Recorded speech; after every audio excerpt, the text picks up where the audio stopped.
ஆனா மரித்தவர்கள் உயிரோடு எழுப்புறாரு. பொறுக்கல ஜனங்களுக்கு. இவன் மரியாள் பிள்ளை அல்லவா, இவன் தச்சனுடைய பிள்ளை அல்லவா, இந்த ஆளுக்கு எப்படி இப்படி அதிகாரம் உண்டானது? இவன் சிலுவையில் அடைக்கணும். யாருக்கு? நல்லது செய்த அந்த உலகம் பாரு திட்டுவான். இதே ஊர்ல இதே மாடல்ல குச்சிட்டு ரோட்ல சுத்தி இருந்தேன். எவ்வளவு வந்து என்ன கேட்டானே, ஐயா குடிக்கிற நல்லா இருக்கியா கேட்டானா கேட்க மாட்டான். இப்ப மயக்க பூச்சி பேசணும், நான் அழுகை பத்தி சொல்றேன். இந்த உலகமே பாரு, நல்லது கெட்டதுமா கெட்டது நல்லதுமா. இந்த உலகமே அப்படிதான்.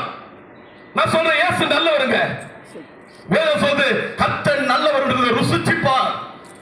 ஐயா நான் சொல்லிட்டா, இந்த உலகத்துல நீ காண முடியாத ஒரு அன்பு உண்டானா அது இயேசுவின் அன்புயா. வேதம் சொல்லுது கிறிஸ்துவின் அன்பு அகல நீள உயரம் அறிவு கட்டாத அன்பு. உனக்காக எனக்காக உலகத்தை உண்டாக்குற தெய்வம் இந்த சிலுவையின் மரத்தில் சாவாரானா இதுக்கு நிகழான அன்பு எது அந்த உலகத்துல? உலகத்துல அன்பு அன்புடுவான், பணம் கூட சுத்துவான், ஜால் அடிப்பான், உன் கூடயே வருவான், வாழ்க வாழ்கிடுவான். எங்க உன்னை விட்டு எல்லாம் போட்டோம். அப்படியேப்பட்ட உலகங்க இது. பொண்டாடி கூட மதிக்க மாட்டா, வேலை தொட்டி இல்லைன்னா புள்ளிங்க கூட மதிக்காது. ஆனா கர்த்தர் சொன்னாரு, நீ பாவியா இருக்கும்போது நான் உன்னை நேசிச்சேன். இதுதான் அன்பு. அன்பு சகோதரே, இன்னைக்கு நான் சொல்றேன், எல்லாத்தையும் எழுந்து போயிருக்கிறியா? அன்புக்காக தவிக்கிறியா?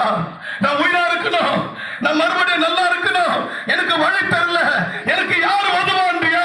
நான் சொல்றேன், இந்த தேவன் மாறாதவர், ஏழைக்கு பலன், எளியவனுக்கு தள்ளப்பட்டவனை தூக்கி விடுகிறவர், விதவைகளை பாசிக்கிறவர், திக்கட்டுகளை ஆதரிக்கிறவரையா. இயேசுவை போல இந்த உலகத்தில் வேற தெய்வம் இல்லை.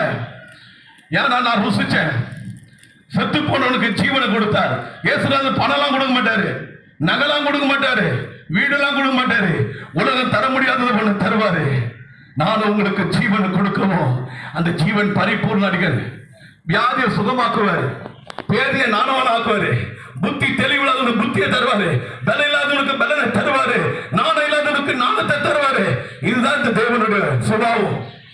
அன்பு சகோதரி, இன்றைக்கு ஒருவேளை இந்த இயேசுவை குறித்து நீங்க கேட்கவில்லைனா, இன்றைக்கு உங்களுக்கு ஒரு சந்தர்ப்பம். வேதம் சொல்றது காலம் பொல்லாததா இருக்குதான். நாளைக்கு என்ன நடக்கும் இந்த உலகத்துல தெரியாது. அடுத்த செகண்ட் இந்த பூமியில என்ன நடக்கும் தெரியாது. கர்த்தர் சொன்னார், நான் வருகை சமீபமா இருக்குது, மனம் திரும்புங்கள், பரலோக ராஜ்யம் சமீபத்தில் இருக்கிறது. அன்பு சகோதரே, இன்னைக்கு மனம் திரும்பியா? இன்னைக்கு இந்த இயேசுக்கு உள்ளத்துல இடத்தை மூட நினைக்கிறவன் வாழ்வடைய மாட்டான். அன்பு சகோதரே, படிப்பு இல்லாம, வாழ்க்கை தெரியாம, எப்படி பொழைக்கணும் தெரியாம, தெளிவில்லாத வாழ்ந்த இந்த உலகத்துல இந்த தேவன் போதுமானதுக்கும் அதிகமானவராக இருந்தா இன்றைக்கு இந்த சுவிசேஷத்தை உங்களுக்கு முன்பு அறிக்கை செய்ய இந்த தேவனை கொண்டு வந்திருக்கிறார். தாயின் கருவில எலும்புகள் உருவா